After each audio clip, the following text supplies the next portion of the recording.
1. I grew up in a very haunted house, and met my boyfriend, who is now my husband, at age 17. We bought a house a couple of years later, which is now my current house, where I have been living in since and now have 2 preteen daughters.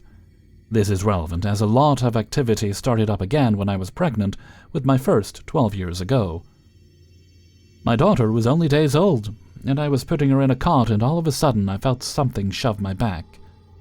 After turning around, nothing was there, so I shook it off that it was in my head.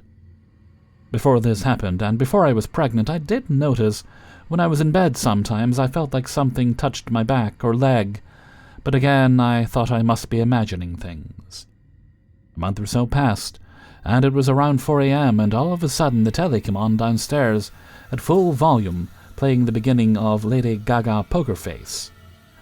It goes, ma ma ma ma.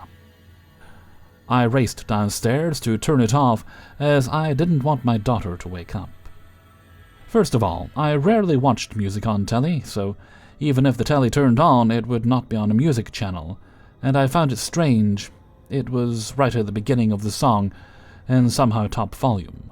I said out loud when I went downstairs and turned it off to stop, and I was very annoyed but not scared. I did enjoy a bit of Lady Gaga and listened to all sorts through my phone on my speaker when doing my cleaning.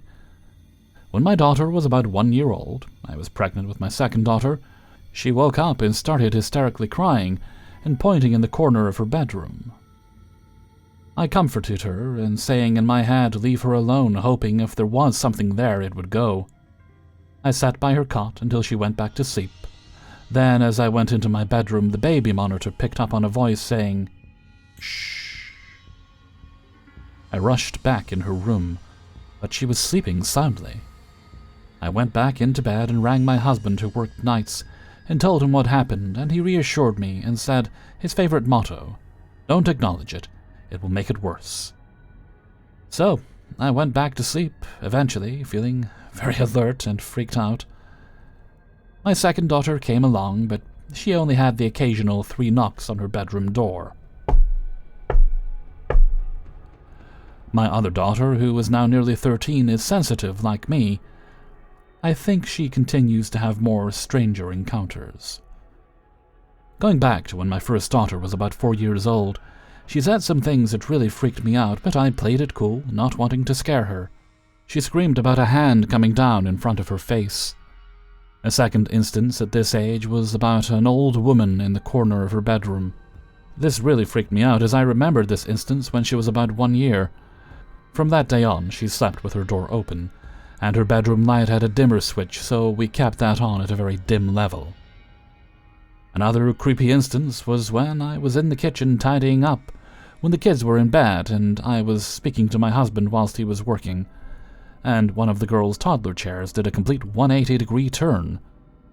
I stopped speaking and looked in shock, trying to work out rationally how it moved on its own. I told my husband, who just played it down, probably not to scare me, or thought I was seeing things. Fast forward to about 6 months ago, when everyone experiences knocking on doors upstairs but me, and no one is there. My husband was in the bathroom, and it had happened once to him. My youngest had it on her bedroom door, and my eldest had it more often, even to this day, just not all the time. It happens to her more when it's late at night, when me and my husband are downstairs and my youngest is asleep. It is always 3 knocks on the door. The first time my daughter was in the bathroom, and something knocked the door 3 times, but no one there. And my youngest was downstairs, finishing watching her show with me and my husband. She said her headphones were flung across her bedroom floor as well, an hour later from this happening, on one of the knocking occasions. I did Google this, and it said you shouldn't ask who was there. Too late for that, as it is an invitation to the spirit. Is this true? Or has anyone else had the knocking? 2. Context. Hello all. The story I'm going to share happened from 2009 to 2010. I grew up with my mother, brother, and sister. My mom had finally gotten us out of government housing and in a really nice area with much less crime. Everything looked so much brighter and happier for us. Upon moving in, we noticed that the previous tenant, Amber, had died in the apartment. From what we were told, she was rather obese and suffered heart failure in the master bedroom. Minor incidents. We moved in and started getting settled in our new home. Nothing too crazy happened our first couple of weeks there, but little strange things started happening. My mom worked midnights at a nursing home, so she wasn't home too often during the night. I was in the bedroom I shared with my brother one night, when we both looked at each other after hearing a thud come from the kitchen. We got up and checked it out, and there was a picture hung right in the doorway of the kitchen floor. We both kind of just shrugged it off and continued with our night. Then, one day, we were all getting ready for a family gathering at my grandparents'. We all got ready and started getting into my mom's car. My mom realized she had forgotten something, I can't remember what it was, and asked if one of us wanted to go grab it. Of course, being the youngest, that was pinned on me. I walk in the apartment, and as I walk past the kitchen, the freezer door is open. It freaked me out a little, but I closed it, thinking maybe someone left it open. We all went to the family gathering, and when we got back, it was open again. I was blamed for it since I was the last one in there, and nobody believed me when I explained what had happened previously. Some time passes and small things kept happening, like lights being shut off randomly, gibberish being typed in my mom's Google search bar, the closet doors being opened when we all swore they weren't. Weird little messing with the mind, until eventually, major incidents. As I stated before, I shared a room with my brother. We always kept the door open. Always. One night we were getting ready for bed. As I was watching him play GTA 4, suddenly our bedroom door slammed open, so loud we both jumped off our butts. We looked at each other, and I swear we could hear each other's heartbeats. We started calling out, "Mom!" and even called out our sister's name a couple of times with no answer. Our mom opens the door and walks in and asks what the hell happened, and why did we slam the door so loud. We both pleaded to her that it was not us, and we asked her if maybe our sister did it, and we walked in her room to see her listening to music on her little iPod Shuffle. From that day, we were all on edge about the apartment, and all the small things started adding up. These next few instances were the most paranormal. After so many small things happening, we all started sleeping in one room together. I woke up one morning and my mom said, "My lips are really dry. Can you grab my chapstick out of my purse? It's next to the closet in the living room." So I got up and made my way to the closet right next to our apartment door. I look around and the blinds are completely twisted open, even though we always made sure they were closed the night before. I look back over at her purse sitting on the ground right next to a completely closed and latched closet door. I go in her purse, start moving things around, and I remember as soon as I saw the little tube of chapstick and comprehended what it was, the closet door flew open on me and hit me on its way open. I screamed and ran so loud and so fast back to my mom. One day my brother had his friend over, and we were all watching The Sweet Life of Zack and Cody, and a picture frame in the living room flew off the wall and hit my brother in the head. My mom one night put a knife in the bedroom door to see if it would open during the night. And sure as hell we woke up to a door half opened and the butter knife on the carpet. Still not sure why she put a butter knife in it. My mom got to the point where she just begged our landlord if she could have the next open apartment, and a couple of months later we moved up one building. I still remember it all very clearly. All the times it felt like I was being watched while playing Legos, and the TV turning off in the middle of the night. You hear George Lopez playing in the background, and then suddenly, boom, nothing. Creepy. I have many more stories from my life. This was just one particular apartment. All details may not be 100% accurate, as I'm 20 now, so this was 13 to 14-ish years ago. Feel free to question anything, because I will likely have a reasonable explanation. 3. Most of these aren't bad, but I started thinking about things that have happened over the years. When I was 5-ish, I remember being on a trip with my dad, and my sister randomly woke up and started crying inconsolably. She was like 13 and wasn't very dramatic, so we pulled over and my dad calmed her down. Anyways, after he calmed her down, and it came out that while she was sleeping, our aunt who was sickly had visited my sister in her dream, and basically told her she would be watching over her. The same sister claims that at a house we were living at the time, within the same year as the first one, she heard a speaker we had fall. It was one of those old 90s tower speakers that never fell over since, I don't know. Anyways, she went to check on it and said that a blue orb was flying around the room and spooked her. She then walked out into the kitchen, and when she turned around, the floating face of a man was staring at her. So she freaked out and ran outside to go to our neighbor's house and call our mom. That friend was outside, and without her saying anything, we made a joke about her staring at him through the window, even though she didn't go to the window. We moved into a new house where all kinds of things had happened when we first moved here. We've been here for like 20 years now, and it's kind of stopped. But the first thing that happened to me was in the room I lived in at the beginning. This house is 2 stories and split into 2 sections. The room I slept in had 2 doors that connected both sides of the house. Always something scratched the hell out of my door and nearly made 7-year-old me wet myself. As a family, one time we were watching TV. The ceiling fan randomly turned on at the highest setting. Once my mom heard somebody stomping around upstairs while she was working on the computer. Nobody was home except her. My stepdad had the flu and took off work once, and he said that while he was in bed he heard someone turning lights on, slamming doors and stomping up and down the staircase on the other side of the house. Again, nobody was home but him. We had left town for Christmas with my dad. A new alarm clock that my sister had got went off on its own 3 days after we left at like 3 a.m. I just came back from playing outside with my friends. My stepdad looked perturbed and asked me where I had been.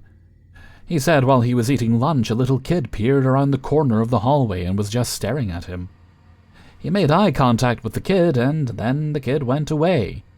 I was the only one young enough to possibly fit the description.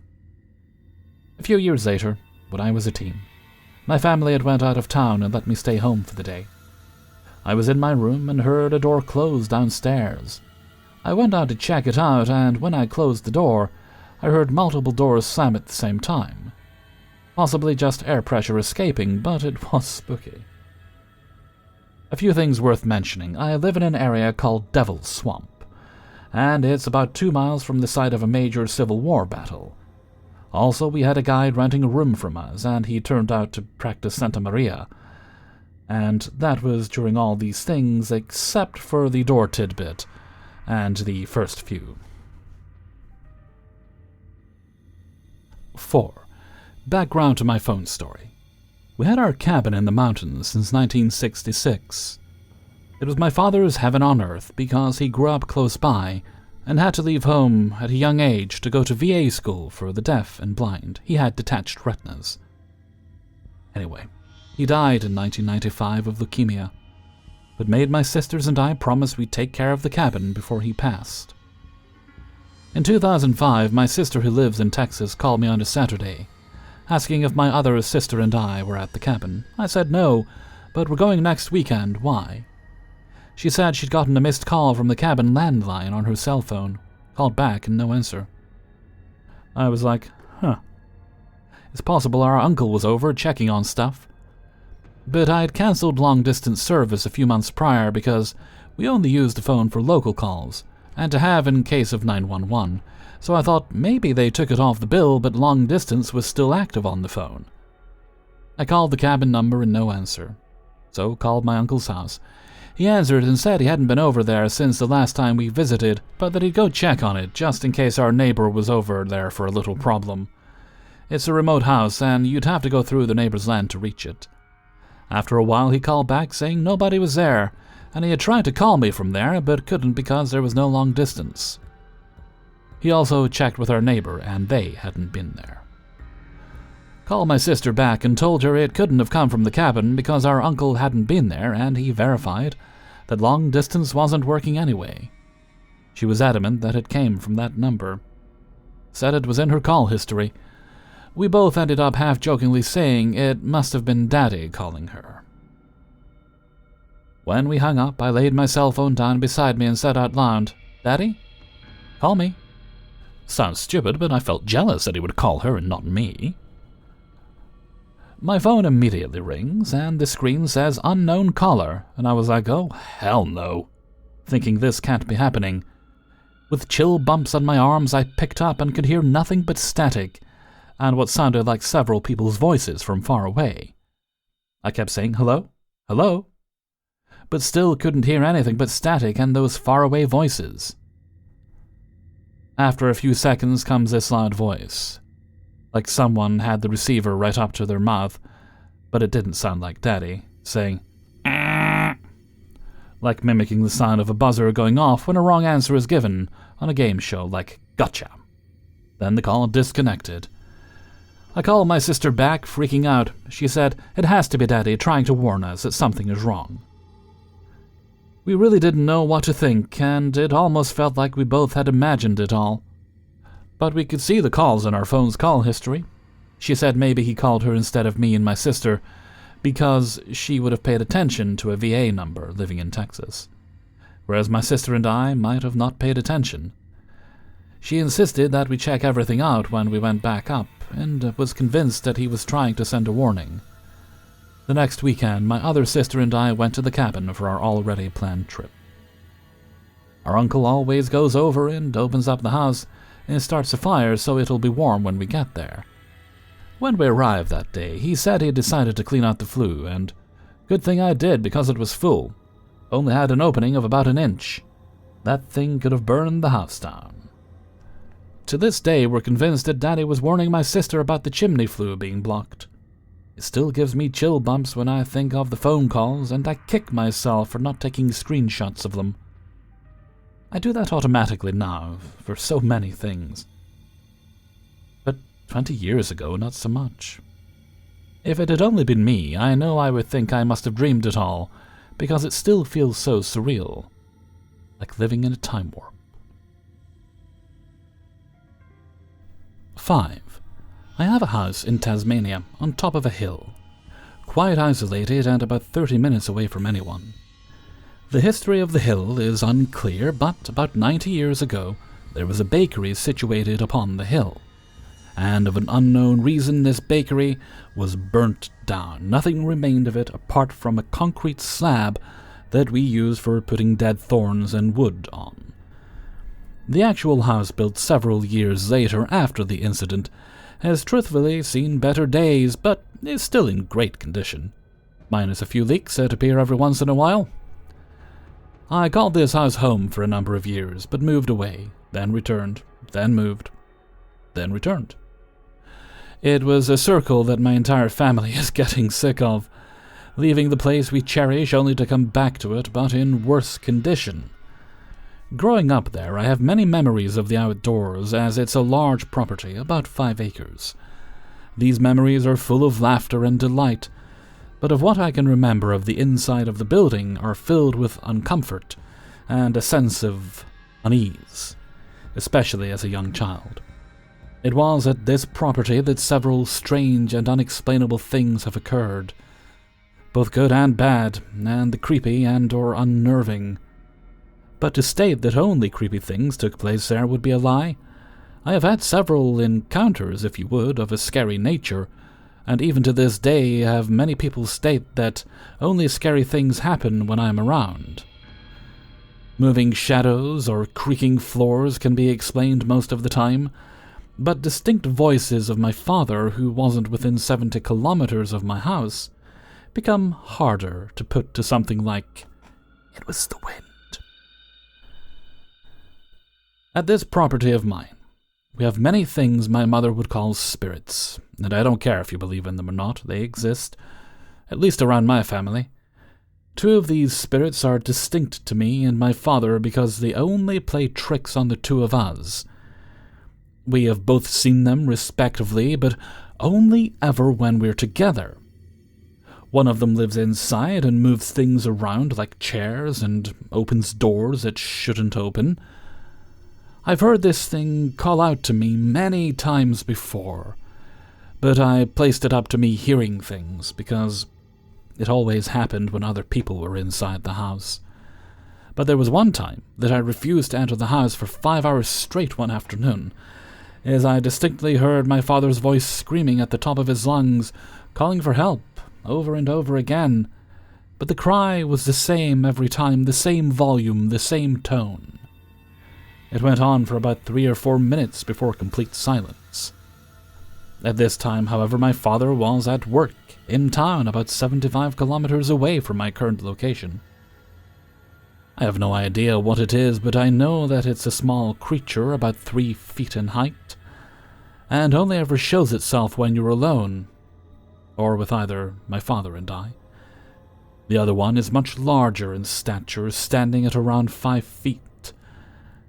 From what we can tell, it's a lot more calm and doesn't make much noise above a regular conversation, and on my account it has shown itself fully, but only crouched or hunched over.